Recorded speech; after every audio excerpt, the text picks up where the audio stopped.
Falece o Rei Pelé aos 82 anos. Tricampeão mundial com a seleção brasileira, estava internado havia um mês para tratamento de um câncer no cólon e faleceu nesta quinta-feira, aos 82 anos. Goiás nos Notícias. Sem mais delonga, vamos para notícia no YouTube. O futebol perdeu seu rei. Nesta quinta-feira morreu Pelé, o maior jogador da história, aos 82 anos. A família ainda não divulgou detalhes sobre o velório, mas uma estrutura foi montada na Vila Belmiro nos últimos dias para receber a vigília. O sepultamento ocorrerá em Santos. O atleta do século estava internado no Hospital Albert Einstein em São Paulo desde 29 de novembro. A internação aconteceu em virtude de uma infecção respiratória após ele contrair Covid-19 para a reavaliação do tratamento de um câncer no cólon. Pelé passou por uma cirurgia no local em setembro de 2021 e desde então vinha sendo submetido a repetidas sessões de quimioterapia. No início de 2022 foram detectadas metástases no intestino, no pulmão e no fígado. Em 21 de dezembro, o corpo clínico do hospital divulgou um boletim médico dizendo que Pelé apresentou uma progressão da doença oncológica e que necessitava de maiores cuidados relacionados às disfunções renal e cardíaca. Por isso, o ex-jogador não teve autorização para passar o Natal em casa, como queria a família. Kelly e Edinho Nascimento, filhos do rei, publicaram fotos nos últimos dias com o pai no quarto em que ele estava internado. Outros filhos e neto também estiveram no local para a passagem do Natal. Apesar do quadro complicado, Pelé passou alguns dias estável e com uma leve melhora. Nesta quinta, porém, a saúde do rei voltou a piorar e ele não resistiu. Em virtude da idade avançada e do tratamento, as aparições públicas do rei do futebol se tornaram cada vez menos frequentes nos últimos anos. Em redes sociais, ele manifestava otimismo com a recuperação. Pelé recebeu diversas homenagens durante a Copa do Mundo de 2022, disputada enquanto ele estava internado na capital paulista. Jogadores como Neymar e Richarlison e Mbappé desejaram melhoras ao gênio em meio ao torneio. Torcedores também exibiram faixas nos estádios. Pelé deixa 7 filhos e a esposa Márcia Alqui, com quem estava casado desde 2016. Do primeiro casamento com Rosemary Choubi nasceram Kelly Cristina Edinho e Jenafar. O ex-jogador também é pai dos gêmeos Joshua e Celeste, de seu relacionamento com a psicóloga Síria Lemos. Além desses, Pelé teve 2 filhas fora do casamento, Sandra Regina, que só teve o reconhecimento da paternidade pela justiça, morta em 2006, e Flávia. O maior jogador de futebol de todos os tempos estreou na seleção em 1957, numa partida da Copa Roca contra a Argentina, quando também fez seu primeiro gol com a camisa amarelinha. Pela equipe brasileira, com apenas 17 anos, venceu a Copa do Mundo na Suécia em 1958. 4 anos depois, se machucaria na segunda rodada do Mundial do Chile, também vencido pelo Brasil. Após ser caçado em campo com duras faltas na Copa do Mundo de 1966, na Inglaterra, ele comandou o lendário time brasileiro ao tricampeonato mundial em 1970. No México, é o único jogador a vencer 3 Copas. Pelo Santos, Pelé é dono de marcas impressionantes, venceu 10 vezes o Campeonato Paulista, torneio do qual foi o artilheiro por 9 temporadas seguidas. Ainda foi bicampeão da Libertadores e do Mundial de Clubes em 1962 e 1963. Foi também com a camisa branca do Peixe que marcou seu 10º gol, contra o Vasco no Maracanã no dia 19 de novembro de 1969. Para algum de vocês, seguidores do canal, que tem interesse de fazer algumas compras, online, nós temos 3 lojas parqueiras. Uma delas se chama Magalu Jorge Rafaela, a outra é a loja Americana e a outra a Amazon, link logo abaixo da descrição. Boas compras! Com a camisa canarinho, Pelé disputou 113 jogos e marcou 95 gols, de acordo com números da CBF. Nas contas da FIFA, que considera apenas jogos entre seleções, são 77 gols em 91 partidas. Em toda a carreira, Pelé fez 1.282 gols em 364 partidas na contabilização feita pelo Santos. Nas redes sociais, o rei dizia ter feito um a mais, 1.283.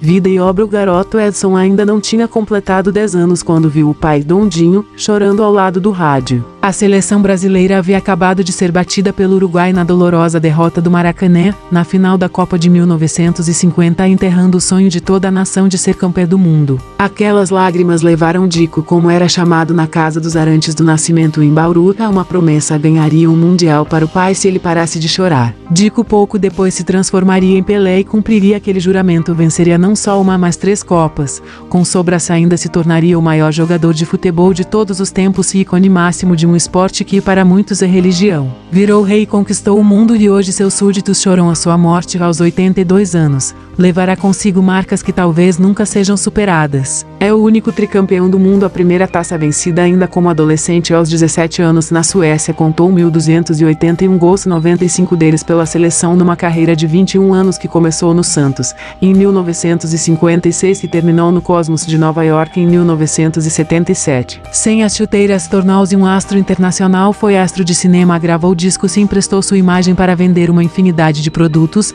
o maior garoto propaganda tupiniquim. Teve uma vida atribulada com polêmicas que vez ou outra o fizeram de vidraça. Ganhou fama de pé frio com seus palpites de pontaria que não poderia ser comparada nem de longe à de seus chutes. Nos últimos anos sua casca dura de herói imbatível foi afinando com os seguidos problemas de saúde que mostravam a todos que Pelé era um ser humano, pois acredite. Em 2012 passou por uma cirurgia para corrigir um desgaste no quadril que lhe tirou parte do fêmur, afetado pelas imparáveis arrancadas nos anos de gramado. Em 2014, outro susto, foi internado para uma cirurgia de retirada de cálculos renais e 2 semanas depois voltou ao hospital para tratar uma infecção urinária. Um ano depois passou por uma cirurgia na coluna. Em 2019 voltou a sofrer com problemas urinários e foi internado primeiro em Paris, depois em São Paulo. Os primeiros toques na bola, voltei para casa, era quase meio-dia, sentei para almoçar. Falei para Celeste, não é que a vizinhança tem razão? O menino tem jeito para a coisa. Ela continuou disfarçando.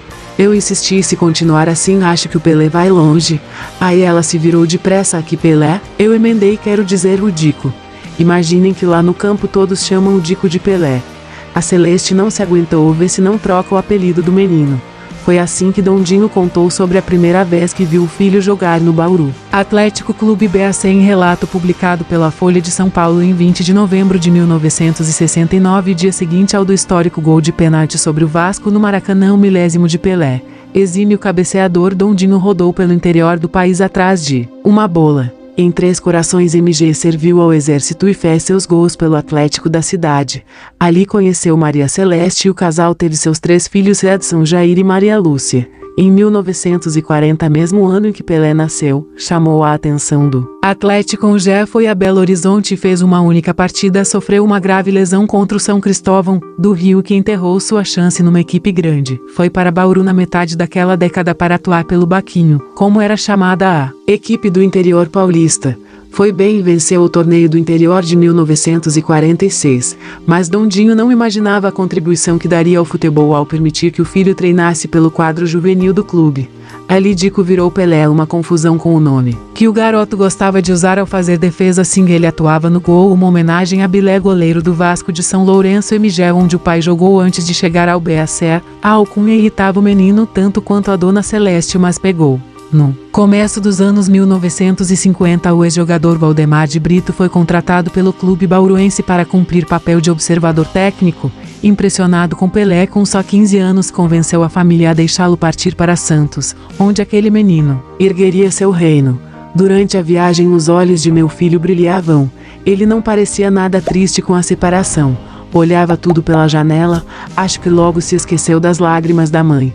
Eu estava só acompanhando os riscos do destino. Finalmente chegou o dia. Pelé foi para a estação não vender pastéis como antes, mas com uma maleta, escreveu Dondinho. A chegada a Santos, Pelé desembarcou no litoral paulista em 8 de agosto de 1956.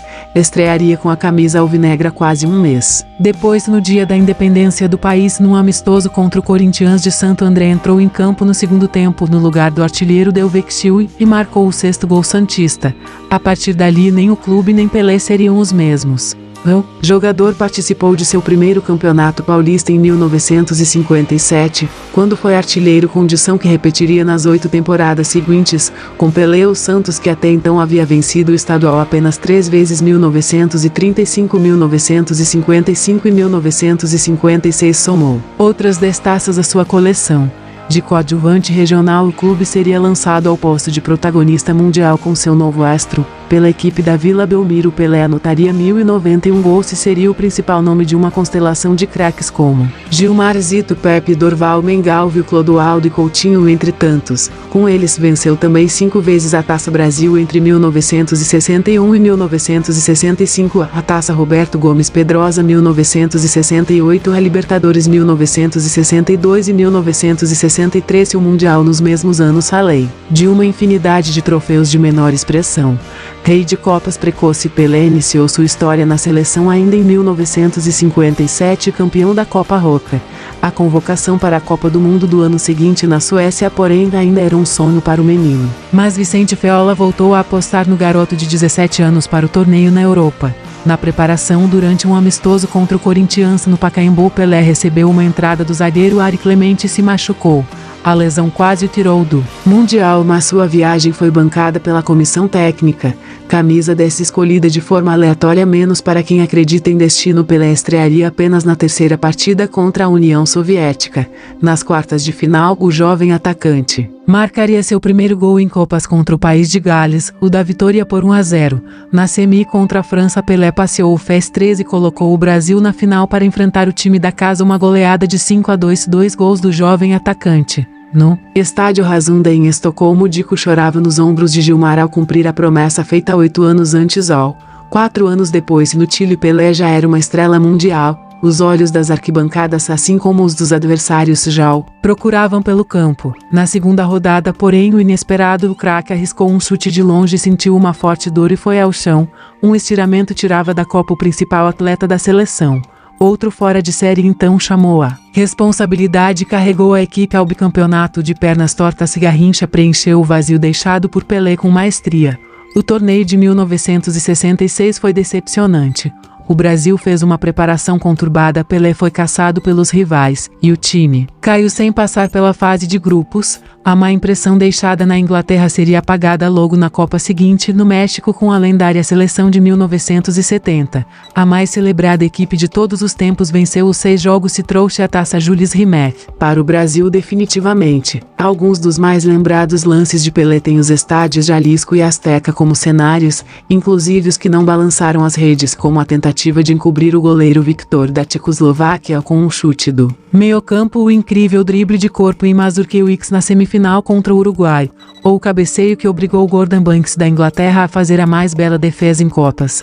Na final contra a Itália, Pelé abriu o caminho da goleada por 4-1, com um gol no primeiro tempo, um dos 4 que ele anotou naquele Mundial. Após sua terceira conquista, o camisa 10 nunca mais disputaria uma Copa. Um ano depois daria adeus também à camisa amarelinha em amistosos em São Paulo e no Rio. Assim que o menino franzino de só 15 anos dominou a bola, invadiu a área e tocou na saída de Zaluar para fazer o 6º gol do Santos no amistoso contra o Corinthians de Santo André. O goleiro não sabia, mas tinha acabado de participar de um momento histórico. A percepção não demorou e o arqueiro do time do ABC logo tratou de capitalizar. A cada nova pessoa que conhecia entregava um cartão com seu nome, Zaluar Torres Rodrigues, e a descrição: goleiro do primeiro gol de Pelé. Entre aquele jogo em 1956 no estádio Américo Guazeli até o duelo com o Vasco 13 anos depois no Maracanã, Pelé anotou outros 998 gols. Andrada, goleiro Cruz Maltino, naquele 19 de novembro, quando viu o camisa de Santista ajeitar a bola na marca do pênalti, sabia estar diante de um lance inesquecível e fez de tudo para evitá-lo. Sem conseguir, socou o gramado raivosamente enquanto repórteres invadiam o campo para registrar o 1000º gol do Rei, um feito notável e que jamais foi repetido, não sem contestação ao menos. As façanhas de Pelé nesse meio tempo foram muitas. Foi artilheiro do Paulista por 9 campeonatos consecutivos. No de 1958 fez impressionantes 58 gols, balançou a rede do Botafogo de Ribeirão Preto 8 vezes num só jogo, uma goleada de 11-0. Em 1964 ganhou uma placa no Maracanã ao anotar uma pintura na vitória do Santos sobre o Fluminense por 3-1 no Rio. São Paulo de 1961 fez na Rua Javari o mais lindo tento de sua carreira, visto apenas pelos que estavam no acanhado estádio do Juventus, já que até hoje não se encontraram registros da jogada em que Pelé aplica 4 chapéus nos defensores rivais antes de tocar para o gol.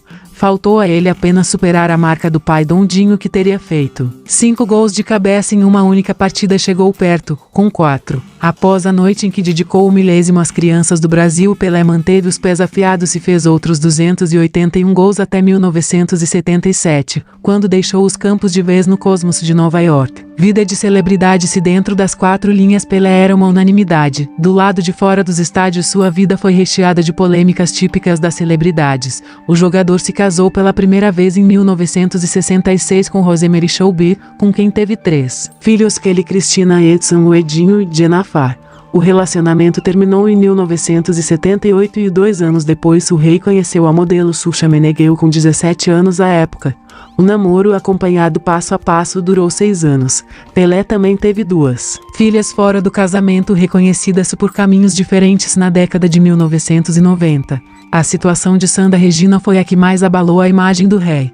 Nascida em 1964, ela iniciou um processo judicial em 1991 pedindo reconhecimento de Pelé como seu pai, o que só aconteceu após 5 anos de batalha nos tribunais. O ex-jogador recorreu da decisão diversas vezes e nunca foi próximo à filha, que morreu em 2006 vítima de um câncer. Com Flávia Kurtz a situação foi diferente. Fruto de um relacionamento nos anos 1970, Pelé só conheceu em 1994. Por anos manteve a situação em segredo e só a tornou pública 8 anos depois. Fisioterapeuta Flávia sempre participou dos tratamentos de saúde do pai. Pelé também teve outros 2 filhos, os gêmeos Joshua e Celeste, de seu casamento com a psicóloga Síria Lemos. Aposentado do futebol, Pelé se arriscou por diversas áreas. Foi ator, cantor, garoto propaganda e político. Foi durante a sua gestão como ministro do esporte no governo FHC que foi promulgada a lei que leva seu nome. A legislação, entre outras coisas, acabou com o passe que prendia os atletas aos clubes independentemente do tempo de contrato. Últimos anos, símbolo de saúde, o rei começou a demonstrar sua fragilidade depois dos 70 anos. Em 2012 precisou passar por uma cirurgia de artroplastia total do quadril direito. À época, a assessoria do ex-jogador informou que Pelé aproveitaria uma internação para exames de renovação de um seguro para corrigir probleminhas de quadril. A situação era mais séria do que o Pelé queria deixar transparecer.